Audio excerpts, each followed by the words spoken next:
ನಮಸ್ಕಾರ. ಮಳೆ ಶುರುವಾಗಿದೆ. ಸಂಜೆ ಹೊತ್ತು ಬಿಸಿ ಬಿಸಿ ಕಾಫಿ ಕುಡಿಬೇಕು ಅನ್ಸುತ್ತೆ. ಇವತ್ತಿನ ರೆಸಿಪಿಯಲ್ಲಿ ಕೇವಲ 4 ನಿಮಿಷದಲ್ಲಿ ಬಿಸಿ ಬಿಸಿ ಫಿಲ್ಟರ್ ಕಾಫಿ ಮಾಡೋದು ಹೇಗೆ ಅಂತ ನೋಡೋಣ ಬನ್ನಿ. ಇವತ್ತು ಫಿಲ್ಟರ್ ಕಾಫಿ ಮಾಡಲಿಕ್ಕೆ ನಾನು ಅಗ್ಯಾರೋ ಫ್ರೆಂಚ್ ಪ್ರೆಸ್ ಕಾಫಿ ಮೇಕರ್ನ ಬಳಸ್ತಾ ಇದ್ದೀನಿ. ಇದರಲ್ಲಿ ಫಿಲ್ಟರ್ ಕಾಫಿ ಮಾಡೋದು ತುಂಬಾನೇ ಸುಲಭ. ಕಾಫಿ ಮಾತ್ರ ಅಲ್ಲ, ಟೀ ಡಿಕಾಕ್ಷನ್ ಕೂಡ ಮಾಡ್ಕೋಬಹುದು. ಇದು ನೋಡಿ 2 ಫಿಲ್ಟರ್ ಎಕ್ಸ್ಟ್ರಾ ಕೊಟ್ಟಿದ್ದಾರೆ. ಹಾಗೆ 2 ಫಿಲ್ಟರ್ ಇದಕ್ಕೆ ಅಟ್ಯಾಚ್ ಆಗಿದೆ. ಒಟ್ಟು 4 ಲೆವೆಲ್ ಅಲ್ಲಿ ಫಿಲ್ಟರ್ ಆಗುತ್ತೆ. ಚೆನ್ನಾಗಿ ಬಿಸಿ ಬಿಸಿಯಾಗಿ ಕಾಫಿ, ಫಿಲ್ಟರ್ ಕಾಫಿ ಇನ್ಸ್ಟೆಂಟ್ ಆಗಿ ಮಾಡ್ಕೋಬಹುದು. ನೀವು ಒಂದ್ 4 ನಿಮಿಷದಲ್ಲೆಲ್ಲ ಮಾಡ್ಕೋಬಹುದು. ಫಸ್ಟ್ ಬಿಸಿ ನೀರಲ್ಲಿ ಕ್ಲೀನ್ ಮಾಡ್ಕೊಂಡ್ಬಿಡಿ. ಚೆನ್ನಾಗಿ ಕ್ಲೀನ್ ಮಾಡ್ಕೊಂಡ್ಮೇಲೆ ಒಂದ್ 2 ಟೇಬಲ್ ಸ್ಪೂನ್ ಅಷ್ಟು ನಾರ್ಮಲ್ ಕಾಫಿ ಪುಡಿನ ಹಾಕೋತಾ ಇದ್ದೀನಿ. ಯಾವ್ದನ್ನು ಬ್ರ್ಯಾಂಡ್ ನೀವು ತಗೋಬಹುದು. ಇದಕ್ಕೆ 200 ml ಅಷ್ಟು ಬಿಸಿ ಬಿಸಿ ನೀರ್ನ ಹಾಕೋತಾ ಇದ್ದೀನಿ.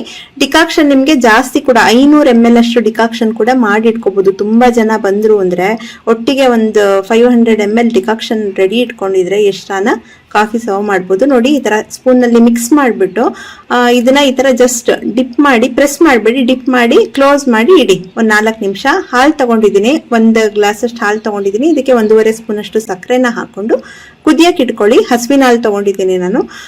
ಇದು ಚೆನ್ನಾಗಿ ಕುದೀಲಿ. ಇದು ಒಂದ್ 4 ನಿಮಿಷ ಆದ್ಮೇಲೆ ಲೈಟ್ ಆಗಿ ಮೇಲಿಂದ ಪ್ರೆಸ್ ಮಾಡ್ಕೊಂಡು ಬರಬೇಕು. ಕಾಫಿ ಪುಡಿ ಎಲ್ಲ ಕೆಳಗಡೆ ಉಳ್ಕೊಳ್ಳುತ್ತೆ, ಡಿಕಾಕ್ಷನ್ ಮೇಲ್ ಬರುತ್ತೆ. ಈ ತರ ಹೀಗೇನೆ ಕುಡಿಯಕ್ಕೆ ಇಷ್ಟಪಡ್ತಾರೆ ಕೆಲವರು, ಬ್ಲ್ಯಾಕ್ ಕಾಫಿ ಅಂತ. ಸ್ವಲ್ಪ ನೀರ್ನ ಜಾಸ್ತಿ ಹಾಕೊಂಡು ಬ್ಲ್ಯಾಕ್ ಕಾಫಿ ಕೂಡ ಮಾಡ್ಕೋಬಹುದು. ಡಿಕಾಕ್ಷನ್, ನಿಮ್ಗೆ ಕಾಫಿ ಡಿಕಾಕ್ಷನ್ ಬೇಕು ಅಂತ ಅಂದ್ರೆ ನೋಡಿ ಸ್ವಲ್ಪ ತೆಗ್ದಿಟ್ಕೊಳ್ಳಿ. ಇಷ್ಟು ಹಾಕೊಂಡ್ರೆ ಸಾಕು ಒಂದು ಗ್ಲಾಸಿಗೆ. ನೀವು ಬ್ಲ್ಯಾಕ್ ಕಾಫಿ ಕುಡಿಯಕ್ಕೆ ಇಷ್ಟಪಡೋರು ಸ್ವಲ್ಪ ಬಿಸಿ ಬಿಸಿ ನೀರ್ನ ಹಾಕೊಂಡು ಮತ್ತೆ ಫಿಲ್ಟರ್ ಮಾಡ್ಕೊಂಡು ಈ ತರ ಒಂದು ಗ್ಲಾಸ್ ಮಾಡ್ಕೋಬಹುದು. ಹಾಲನ್ನ ಚೆನ್ನಾಗಿ ಕಾಯಿಸ್ಬಿಟ್ಟು ಸಕ್ಕರೆ ಎಲ್ಲ ಕರ್ಗದ್ಮೇಲೆ ಈ ಡಿಕಾಕ್ಷನ್ಗೆ ಹಾಕಿ ಬಿಸಿ ಬಿಸಿ ಕಾಫಿನ ಸರ್ವ್ ಮಾಡ್ಬೋದು. ತುಂಬಾನೇ ಈಸಿ. ನಿಮ್ಗೆ ಸ್ಟ್ರಾಂಗ್ ಕಾಫಿ ಕುಡಿಯೋ ಅಭ್ಯಾಸ ಇದ್ರೆ ಇನ್ನೊಂದ್ ಸ್ವಲ್ಪ ಕಾಫಿ ಪುಡಿನ ಜಾಸ್ತಿ ಹಾಕೋಬಹುದು. ಇದು ಸಾಕಾಗುತ್ತೆ. ಸೊ ಲೈಟ್ ಕುಡಿಯೋರು ಕಡಿಮೆ ಕೂಡ ಹಾಕೋಬಹುದು.